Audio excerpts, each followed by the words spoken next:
ये निर्णय आने वाले वर्षों में सरकारी कर्मचारियों के वेतन में बड़ी वृद्धि का आधार बनेगा।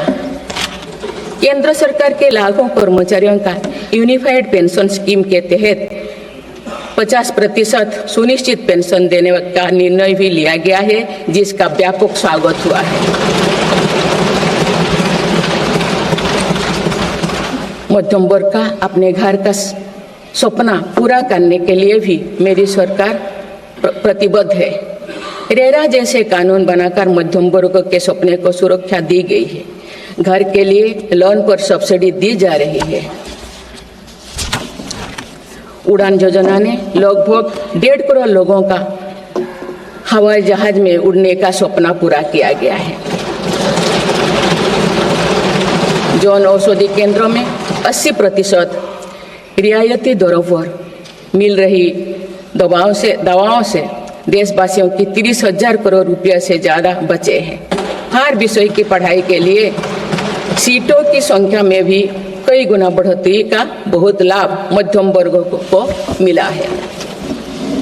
राष्ट्र निर्माण में करदाता के योगदान को मेरी सरकार ने सम्मान देते हुए टैक्स से जुड़े मसलों को आसान किया है।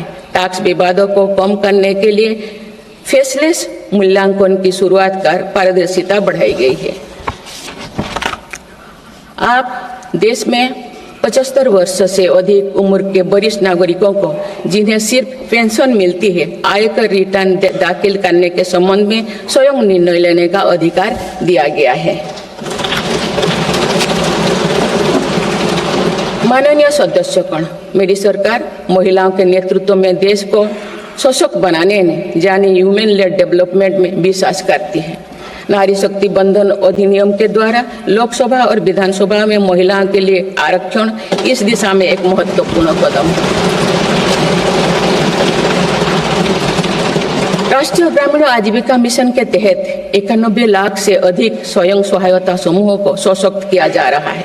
देश की 10 करोड़ से भी अधिक महिलाओं को इसके साथ जोड़ा गया है। इन्हें कुल 9 लाख करोड़ रुपये से अधिक की राशि बैंक लिंकेज के माध्यम से वितरित की जाएगी। मेरी सरकार का लक्ष्य देश में 3 करोड़ लखपति दीदी बनाने का है। आज 1 करोड़ 15 लाख से भी अधिक लखपति दीदी एक गरिमामयी जीवन जी रहे हैं। इनमें से लगभग 50 लाख लखपति दीदी बीते 6 महीने में बनी हैं। ये महिलाएं एक उद्यमी के रूप में अपने परिवार के आय में योगदान दे रहे हैं। इंश्योरेंस फॉर ऑल की भावना के साथ कुछ महीने पूर्व ही बीमा सखी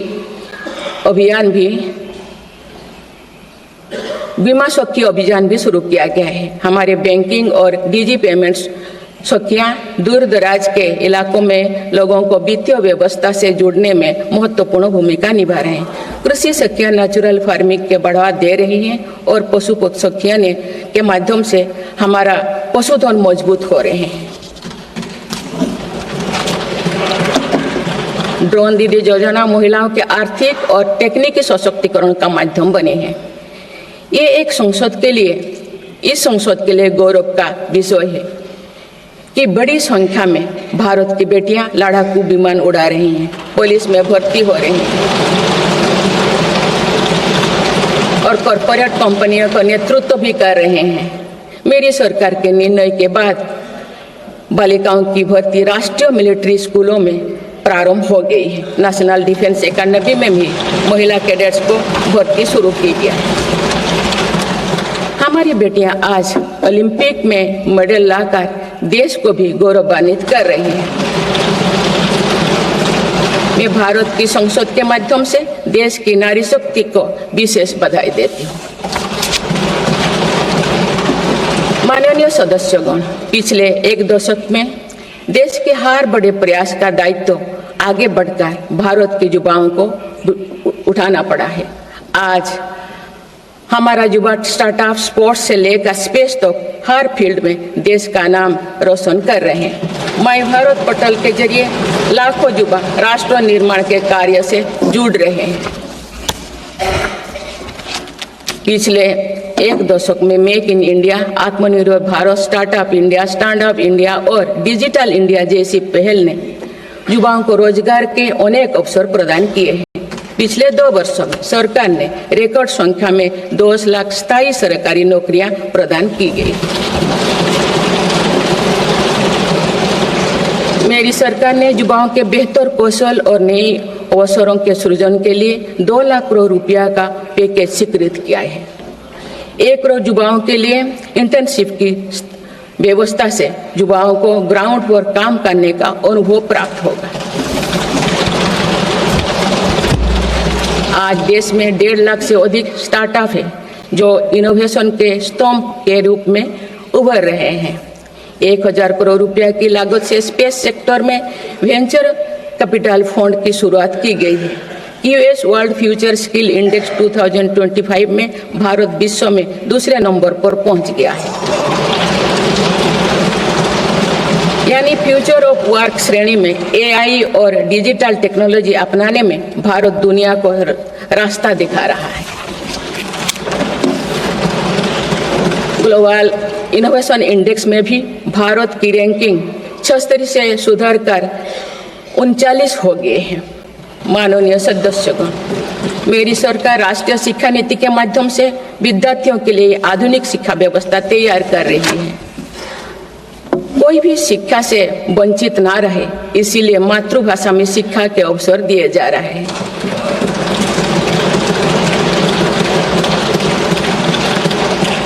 विभिन्न भर्ती परीक्षाएं 13 भारतीय भाषाएं में आयोजित कर भाषा संबंधी बाधाओं को भी दूर किया गया है।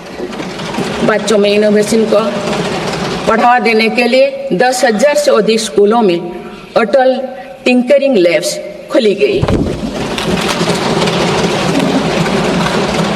ईज ऑफ डूइंग रिसर्च के लिए हाल ही में 1 नेशन 1 सब्सक्रिप्शन स्कीम लागू कर दिया है।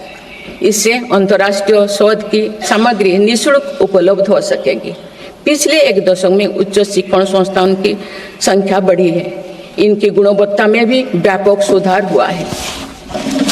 यूएस विश्व यूनिवर्सिटी एशिया रैंकिंग में हमारे 163 विश्वविद्यालय शामिल हुई है। नालंदा विश्वविद्यालय के नए कैंपस का शुभारंभ कर शिक्षा में भारत का पुराना गौरव वापस लाया गया है। वो दिन भी दूर नहीं जो भारत में निर्मित गगनयान में एक भारतीय नागरिक अंतरिक्ष में जाएगा। कुछ दिन पहले स्पेस डॉकिंग में सफलता ने भारत के अपने स्पेस स्टेशन का मार्ग और आसान कर दिया गया। कुछ दिन पहले इसरो ने अपना 100वां लॉन्च करते हुए सैटेलाइट के सफलतापूर्वक स्थापित किए। मैं इस उपलब्धि के लिए भी इसरो को और सभी देशवासियों को बधाई देती हूँ। माननीय सदस्यगण, मेरी सरकार ने देश में विश्व स्तरीय स्पोर्ट्स वातावरण बनाने की दिशा में खोले खेलो India scheme, target Olympic podium scheme यानी स्टॉप्स राष्ट्रीय स्पोर्ट्स यूनिवर्सिटी स्थापित करके देश को आगे कदम बढ़ाए हैं। दिव्यांग के लिए ग्वालियर में विशेष खेल केंद्र खोला गया है। भारत की टीमों में चाहे ओलंपिक हो या फिर पैरालंपिक, हर जगह बेहतरीन प्रदर्शन किया गया है। हाल ही में विश्व शतरंज चैंपियनशिप में भी भारत ने अपना परचम लहराया है। फिट इंडिया मूवमेंट चलाकर हम सशक्त युवा शक्ति का निर्माण कर रहे हैं।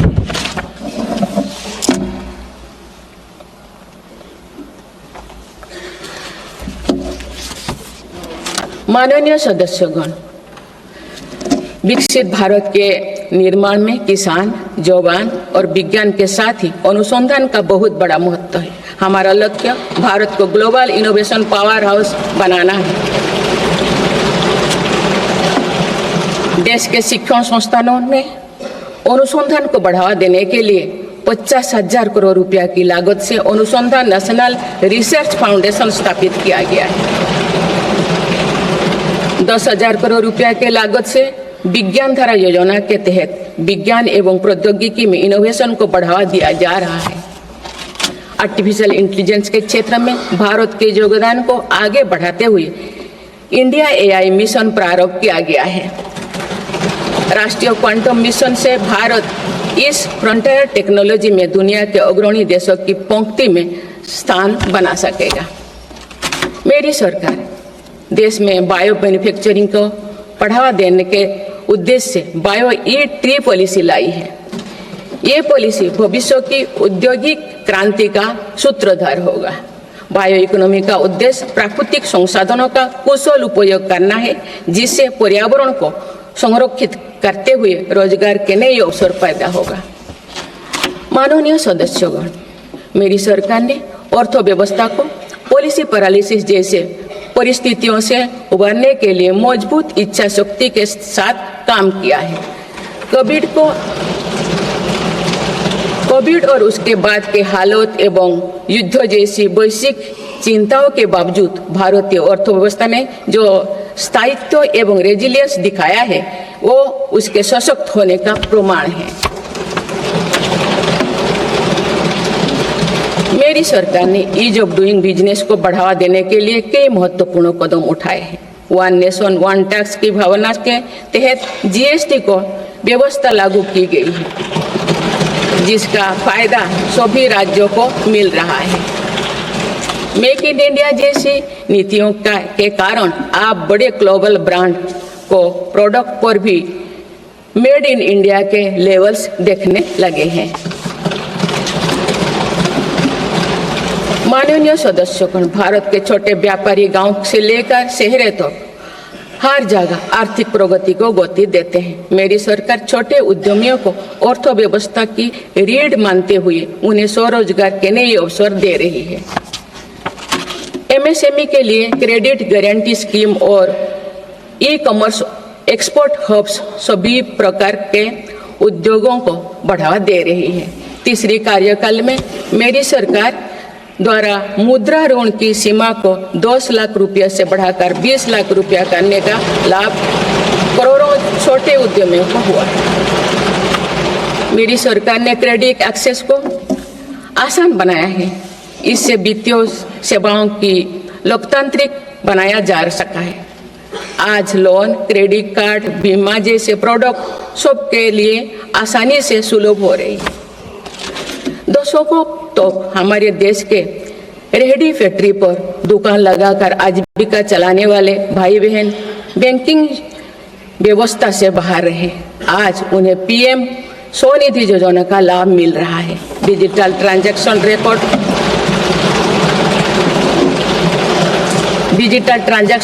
रिकॉर्ड के आधार पर उनको बिजनेस बढ़ाने के लिए और लोन मिलता है।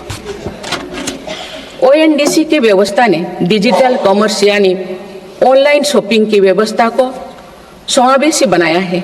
आज देश में छोटे बिजनेस को भी आगे बढ़ाने का समान अवसर मिल रहा है। माननीय सदस्यगण, मेरी सरकार ने 10 वर्षों में प्रगति के जो नए अध्याय लिखे हैं, उनमें से एक स्वर्णिम सोपान भारत को डिजिटल क्रांति का भी है। आज भारत टेक्नोलॉजी के फील्ड में एक प्रमुख ग्लोबल प्लेयर के रूप में अपनी उपस्थिति दर्ज करवा रहा है। दुनिया के बड़े देशों के साथ ही भारत में 5G सर्विसेज की शुरुआत इसका एक बड़ा उदाहरण है। भारत की UPI टेक्नोलॉजी की सफलता से दुनिया के कई विकसित देश भी प्रभावित हैं। आज 50% से ज्यादा real time digital transaction Bharat में हो रहा है।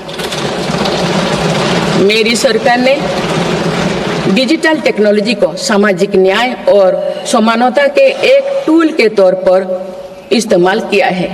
डिजिटल पेमेंट कुछ लोगों या कुछ वर्गों तक सीमित नहीं है। भारत में छोटे से छोटा दुकानदार भी इस सुविधा का लाभ उठा रहे हैं। गांव में भी बैंकिंग सेवाएं और यूपीआई जैसे वर्ल्ड क्लास टेक्नोलॉजी उपलब्ध है। भारत में पिछले 10 साल में बने 5 लाख से ज़्यादा कॉमन सर्विस सेंटर्स सरकार की दर्जनों सुविधाएं ऑनलाइन उपलब्ध कराए जा रहे हैं। मेरी सरकार ने लोगों के जीवन पर सरकार का प्रभाव कम करने के लिए ई गवर्नेंस को महत्व दिया है। डिजी लॉकर्स की व्यवस्था ने लोगों को कभी भी कहीं भी अपने महत्वपूर्ण डॉक्यूमेंट्स पाने और दिखाने की सुविधा दी गई। तेजी से डिजिटाइज होते हमारे समाज में आज राष्ट्रीय सुरक्षा से जुड़ा एक और महत्वपूर्ण विषय साइबर सिक्योरिटी है। डिजिटल फ्रॉड, साइबर क्राइम और डीप फेक जैसे टेक्नोलॉजी सामाजिक, आर्थिक और राष्ट्रीय सुरक्षा के लिए चुनौती भी बनी है। इन साइबर क्राइम को नियंत्रित करने के लिए कई कदम उठाए गए हैं। साइबर सुरक्षा के क्षेत्र में भी युवाओं के लिए रोजगार की संभावनाएं हैं। मेरी सरकार साइबर सिक्योरिटी में दक्षता सुनिश्चित करने दिशा में निरंतर कार्यरत है। इसके फलस्वरूप भारत ने ग्लोबल साइबर सिक्योरिटी इंडेक्स में Tier 1 स्टेटस प्राप्त कर लिया है।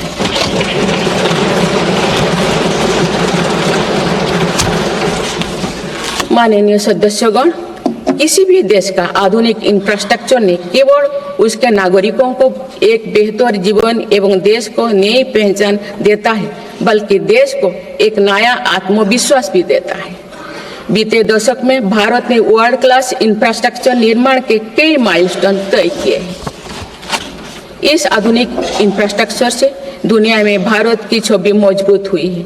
इन्वेस्टर्स का भारत के प्रति भरोसा बढ़ा है, उपयोग को बल मिला है और नए रोजगार का निर्माण हो रहा है।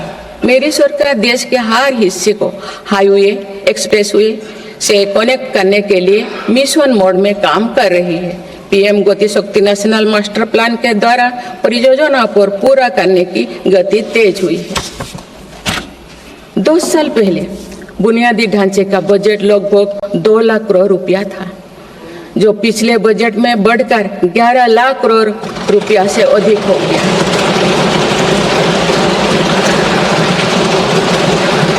पिछले 1 दशक के काम को आगे ले जाते हुए पिछले 6 महीने में मेरी सरकार ने भविष्य के इंफ्रास्ट्रक्चर में रिकॉर्ड निवेश किया है। वाडवोन में भारत के पहले डीप वाटर मेगा पोर्ट की आधारशिला रखी गई है। 76,000 करोड़ की लागत से बनने वाला ये पोर्ट विश्व के शीर्ष 10 पोर्ट में से एक। मुझे बताते हुए खुशी हो रही है कि उधमपुर श्रीनगर बारामूला रेल लिंक परियोजना पूरी हो गई है और अब देश कश्मीर से कन्याकुमारी तक रेलवे लाइन से जुड़ जाएगा। इस महत्वाकांक्षी परियोजना के तहत चेनाब ब्रिज का निर्माण हुआ है, जो विश्व का सबसे ऊंचा रेल ब्रिज है। साथ ही आंधी ब्रिज देश का पहला रेल केबल ब्रिज बना है। सिंकुन ला सुरंग पर काम भी सफलतापूर्वक आगे बढ़ रहा है। निकट भविष्य में पूरी होने पर यह विश्व की सबसे ऊंचा सुरंग होगा। इससे लद्दाख और हिमाचल प्रदेश के बीच 12मासी संपर्क बना रहेगा।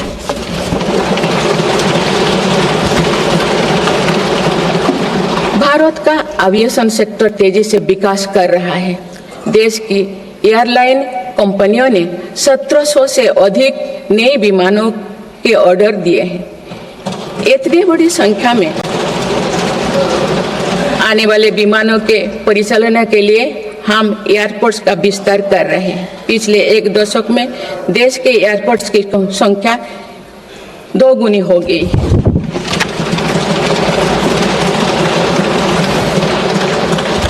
माननीय सदस्यगण, विकसित भारत को गति देने के लिए हमारे शहरों को फ्यूचर रेडी बनाना आवश्यक है। इस दिशा में मेरी सरकार ने शहरी सुविधाओं का आधुनिकीकरण कर उन्हें एनर्जी एफिशिएंट बनाने पर जोर दिया है। साथ ही नए शहर के विकास के भी नींव रखी जा रही है। मेरी सरकार ने लगभग 28,000 करोड़ रुपया के निवेश से देश भर में 12 इंडस्ट्रियल नोड और शहरों के पास 100 औद्योगिक पार्क बनाने का भी निर्णय लिया है।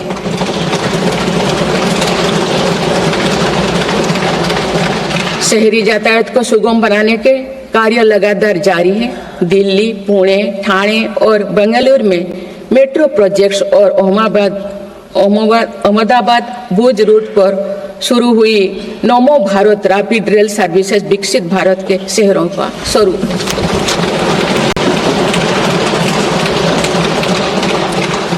कुछ सप्ताह पूर्व ही दिल्ली में रिठारा नोएडा कुंडली कॉरिडोर का काम शुरू हुआ है, जो दिल्ली मेट्रो नेटवर्क के बड़े सेक्शन में से एक होगा। मेरी सरकार के निरंतर प्रयास से दिल्ली में मेट्रो टूर लगातार बढ़ रहा है। 2014 में दिल्ली एनसीआर में मेट्रो का कुल नेटवर्क 200 किलोमीटर से भी कम था। अब ये बढ़कर दुगुना से भी ज्यादा हो गया है।